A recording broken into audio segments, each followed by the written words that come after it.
This is the instructional video for the 5th type exercise for the basic typography class. In this video, I'm going to walk you through the process of setting up this file in InDesign and how to approach this very last type exercise. This last exercise is mainly about looking at how we set long blocks of copy and the power and use of style sheets. So here I have a new document. So I've just opened InDesign and I've created a new document. The specs for this are in the assignment sheet, so it's 5 inches wide. So I'm going to type in 5IN, and then I'm going to go ahead and type in 8IN because it's 5 by 8 inches. I'm guessing I'll probably need maybe around 12 or 13 pages, but I'm going to go ahead and just say 15 for now, just so I have enough.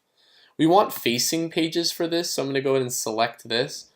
The assignment also specifically asks for half-inch margins. So I'm going to come in here and type in 0.5IN, and you'll notice that it will change all of these. So that's half-inch margins. And then I want a primary text frame. I'm going to go ahead and select that because that's going to make it much easier for me to enter all of the text. So once we have all of this correct, I'm going to go ahead and click Create, and InDesign will make this document for us.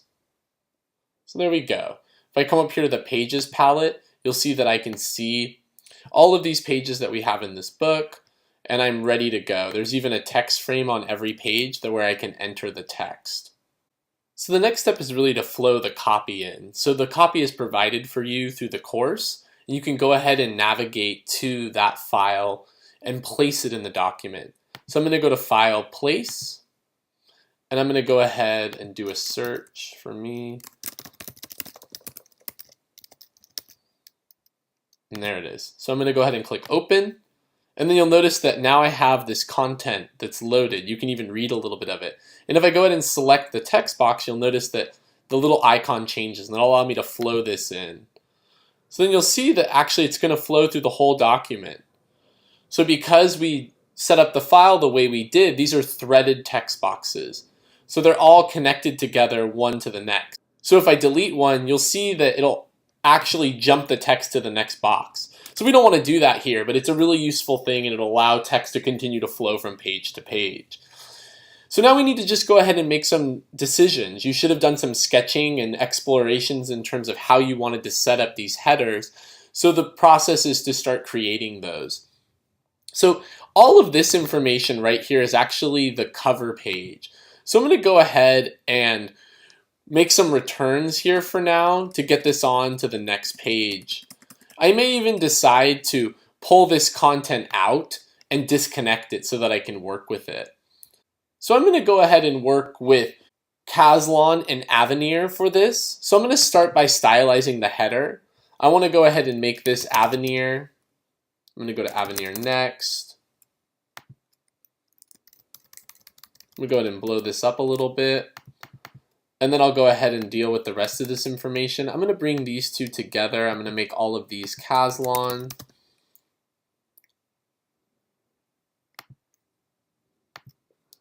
And then I'm going to go ahead and put some returns in here to space this down. I want to move this down a little bit too. So I'm going to go ahead and leave it at that. So now when I come down here, I see that there's some returns I need to get rid of. One thing that's sometimes useful is we come up to type. You can do show hidden characters, and it'll actually show you a lot of these returns and things.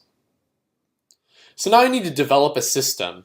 So you should have already read the text and looked through it, and that should really help you determine how you want to approach this. There's a lot of complex headers here, and that's why we're using this text. It's a great example of how you need to create good hierarchy.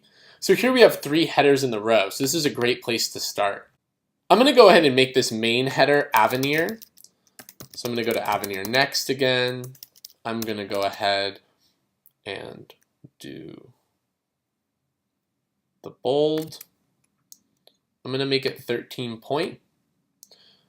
Then I'm going to have the second header also be Avenir next, but I'm going to use a lighter weight. So I'm going to go here. Regular. And I think I'm going to go ahead and change the caps. So you can do that very easily up here with change case. So I'm going to go to title case, which will make both of those words capitalized but will reduce the caps through the other parts of the words. So that's a handy thing to use. You can come up here and anytime change the case to these other kinds. This last header, I think I'm going to go ahead and go with Caslon, but I'm going to use one of the heavier weights. So I'm going to go to bold, and I'm going to make it a little bit smaller. I'm going to go to 10 point. Now as I look at this, I don't think it's quite right. I think I need to make some adjustments here. I feel that this is too heavy, so I think I'm going to go ahead and go to a heavier weight with the Avenir. I think if I go to medium, we might get a little closer. I might also go ahead and make this 13 point as well. So you can go ahead and fuss with this and figure out how you want it to be. I'll also go ahead and select the rest of the text. So I'm just clicking and holding, and I'm going to set what I want the body copy to be, because at least I can make that consistent throughout. So I have it all. I'm going to go ahead and go to Caslon. I'm going to go with the book weight, and I'm going to make it a little bit smaller. I feel this is a large one, so I'm going to go down to 10 point. So if you ever want to kind of move around the document, you can scroll, but you can also use the arrow tool and then the space bar, which will bring up the hand, which will allow you to click and drag. So I'm liking how this body copy is looking. I think it's correct. I'm liking how I have the headers for now. Again, I'm just doing an exercise here, so I want to show this to you. So I'm going to go ahead and start building the style. So I'm going to push this pages palette back in, and I'm going to bring up the paragraph style. So if you go to Window, Styles, you'll see that there's character styles and paragraph styles. So character styles will allow you to set a style for a specific set of words or letters that exist within a paragraph.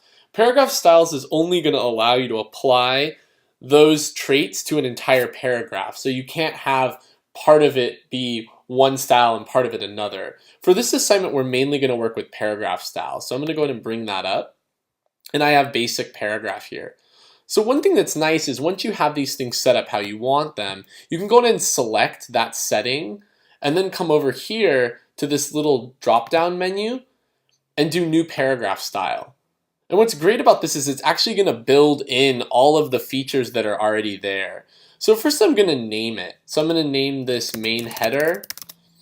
And then there's the basic format. So here's Avenir Next, bold, here's the size. You can even set the kerning or the tracking. There's the leading information. There's other information that you probably shouldn't mess with, things like horizontal scale, baseline shift. You can set indents if that's something you want to do, tabs. So there's all kinds of functions in here that you can look at and explore as you're setting these things. They're very useful and very powerful. So I'm going to go ahead and click OK. And now if we look over here, you'll see that I now have this main header. So I'm going to go through that same process. I'm going to select this one as well. I'm going to come in here and do new paragraph style. I'm going to do secondary header. I'm just going to go through and make sure this is correct. It is. All right. So I'm going to go ahead and say OK. Then I'm going to do this last header. I don't know why this keeps popping up. And I'm going to say new paragraph style. I'm going to look through, make sure it's right. OK. That one I forgot to name, so I'm going to double click and change that. I'm going to change it to tertiary header. And then I also want to do the body copy. So I'm going to select some of this.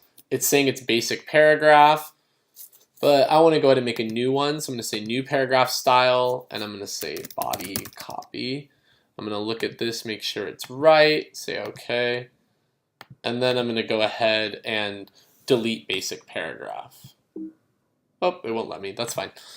So now I've got things where I want them. So now I'll show you a little bit of the power of these things. If I go through, I can find other headers. So here's one, for example. This is a tertiary header. So I'm going to go ahead and select this whole line, click tertiary header, and it will automatically change it for me. So that's really the function of this assignment. Your goal now is to go through and style all of these headers. Some other things you're going to want to explore is the spacing. That's something I haven't covered yet. And I think it's an interesting way to also show more of the power of how these paragraph styles work. I don't like how tight all of these things are. So I want to go ahead and put in some space afters. So now if I go into this main header, you'll see under this indents and spacing that there's the space before and space after. And those are really powerful tools because they're going to allow us to determine spacing that is entered before or after these paragraph markers. So I'm editing the main header, which is right here, and I'm going to go and work with space afters. So you'll see if I click preview, you can actually watch this happen, and I can actually just insert spacing. So I think that's about right. But I'm going to go ahead and do that on the others as well. So I'm going to come into this secondary header. It's tagged, so it's highlighted here. And I'm going to double click, come in here to indent and spacing, and go ahead and add some space afters here as well. I don't think I need quite as much. That looks about right. So another thing we need to handle is the indents. How are we going to determine the paragraph indicators here? Because we really need a way for the reader to know where those paragraphs are breaking. So we can do that with an indent. We could also use the space before or space after feature again. So I have all of this tagged as body copy, so you'll see it's all tagged. If when I highlight it, you'll see that there. I'm going to go ahead and double click on this, and I'm going to come in here to the tabs function. So this would be an interesting place where I could potentially create paragraphs by pushing things back and forth here. This would be what we would call a hanging indent. It's one of the most unusual types of paragraph indicators, but it could be one that you explore. And again, that process is really made by dragging this bottom triangle over and then moving the top one back. And that's going to allow that top line to hang outside. But I don't know that that's really what I want to do. So I'm going to click cancel. I'm going to come back, double click on body copy. I'm going to look at maybe creating some kind of indent. So I'm going to make a first line indent here, and I can turn this on, and if I have the preview selected, you'll see that I'm actually able to see these indents happening. So I want a nice indent, maybe that's about right, 1p6. I like that. So I'm going to go ahead and leave that alone. But I think I want to change the leading. So I'm going to come up here to basic character formats, and I'm going to increase this leading just slightly. I think it'll be easier to read if I open this up a little bit. So I'm going to click OK. Now it's kind of looking how I want. So I hope you're realizing as I'm doing this that this is really where paragraph styles are useful. As you have things tagged, you're able to make these global changes to all of the text. And that's really important here. So now the task is really to go through and fix and clean up all of the text. So you need to go through and select all of the headers, select them and use the right settings for each one. You want to make sure that you have nice line breaks. So we want to make sure that headers aren't splitting onto one page or another. We want to make sure that there's no widows or orphans. So we're really after correcting all of these things inside of this document. There are some mistakes. So there's things that you're going to need to read and fix. So as you're going through and making all those corrections, make sure you're really paying attention to those typesetting tips that I've given. Also, another thing we'll want to do is save this file. I haven't done that yet, so make sure that you save and continue to save as you work through this. It's really frustrating when you lose your work. So I'll go ahead and do that now. I'm going to use the naming convention, my first initial last name, and then type exercise 5.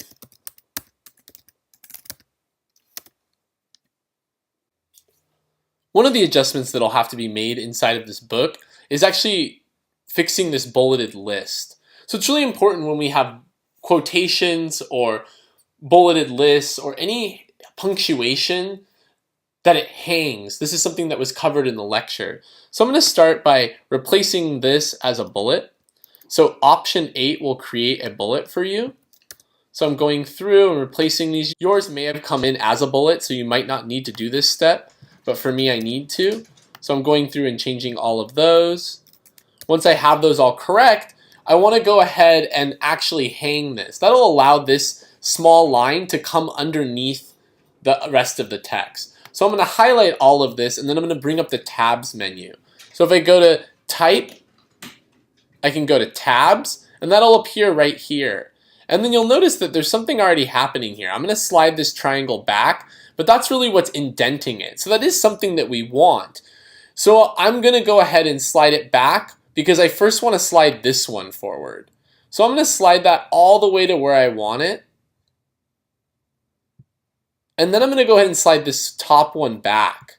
And that's going to, you'll see it hangs. That's going to allow us to really have the lines hang so that it's clear that this is all part of one bullet rather than a bullet being forgotten. So that's really the process of hanging punctuation. You would do the same thing with a quote or any other type of punctuation that needs to be hung with inside this document. Another thing we need to do here is we actually need to put in page numbers. We want there to be page numbers in running copy on this. So I'm going to go ahead and come up here to pages, because The goal here is we don't want to create these on every single page. That would be very tedious. And one of the amazing things that InDesign can do is you can actually put things on a master page. So if you look up here, there's a master. And if I double click on it, it's just 2 blank pages. But this gives me an opportunity to actually put that running copy and page numbers on here, and it will appear on all of the other pages. So I'm going to go ahead and create a text box down here on the lower left. You could potentially put these at the top as well, but I'm just going to put them at the bottom here. And the first thing I want to do is determine the type. So I think I want the page number to be an Avenir Next medium, but I need it much smaller. I'll go 9 point. So once you have that set, if we come up here to type, you can go down here to insert special character. And then if you come down here to markers, there's current page number. And that's going to give us this little character here, and we can stylize it. So I'm going to zoom in with Command plus, and we see that now I can change the font of this. You know, if I wanted to make it bigger or smaller, I could do all of those kinds of things.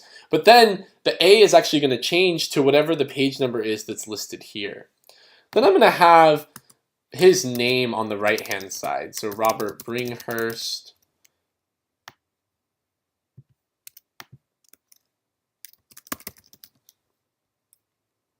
Change the font. Make it a little smaller. I'm going to track it out a little bit. I want a little bit more space. There we go. All right. So now I've done that. Then on the other side, I'm going to go ahead and make the other page number, and I'm going to put the elements of typographic style. So I want to keep these things lined up. So if I hold down Option, you'll see this double arrow. And then I could hold down Shift, and then if I click and drag, it's going to move this text box with me, and it's going to keep them perfectly lined up. So I'm going to move that over, hold down Shift to keep it in place, and then I want to look at where this is. So I see it's not quite there. I want it over to the edge. I'm going to zoom out a little bit so I can see where these are at. So I want to make sure the distance is about the same. Then I'm going to go ahead and change the alignment of this. So if I select it, you'll see up here that now the alignment feature is available. So I'm going to right align that. And then I'm going to go ahead and select the page number, come up here to Edit, Cut, and I'm going to paste it after his name. So Edit, Paste, put some spaces in again. I have the hidden characters on so I can see all these things. And I want this to stay the same. So I'm going to say the elements of typographic style. All right. So I think that's how I want it. Now I go back and I click on these pages, you'll see that there it is. I can see the name and the page number, and then if I change my mind, I can always go back here and very simply make an adjustment, and it will create a global change on all of those pages. So as you really work in typesetting and getting better at these types of skills, it's really important to take advantage of these features that really allow us to create these global changes. They allow us to work much more quickly. All right. So now I have the page numbers in there. I have the running copy. I'm very happy with the way the text is set. I really haven't gone through and made all those adjustments. You can see there's all kinds of errors in the text and things that need to be fixed. But I know that I have the styles correct. So the process is really just tagging everything and making those adjustments. So I'm going to jump over to another file I have where this is completely finished. I thought it would be helpful to show one that is correctly done. So here I have the title page. I've decided to have some extra space above the main headers here on the first page. But I kept these tighter, and I've just included a little bit of space here. You can see that indenting. And as I look through, we can see that all of those corrections have been made. So the M dashes and N dashes are correct. All of the line breaks are even. I've made sure that the headings are staying on the pages together. So that's been something that needed adjusting to make that happen. So once you're completely done, you can go ahead and delete the extra pages. You might have a few in here.